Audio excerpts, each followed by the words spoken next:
সেদিন মামার বাড়িতে তিনতলার ঘরটা খুলতেই গাটা কেমন ছমছম করে উঠল।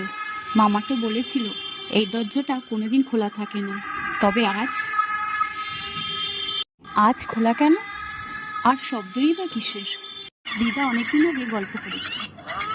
নাম রেখা, আমার বড় মামা প্রথম স্ত্রী।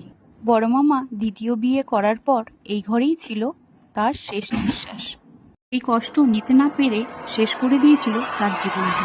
কিন্তু এগুলো তো সব গল্প কথা, দিদার মুখে শোনা। আমি তো এসব বিশ্বাস করি না, কিন্তু আজ। পছন্দ হয়েছে তো তোমার?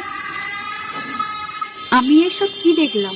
এগুলো তো গল্প ছিল দিদার মুখে শোনা, তবে কি এগুলো সত্যি?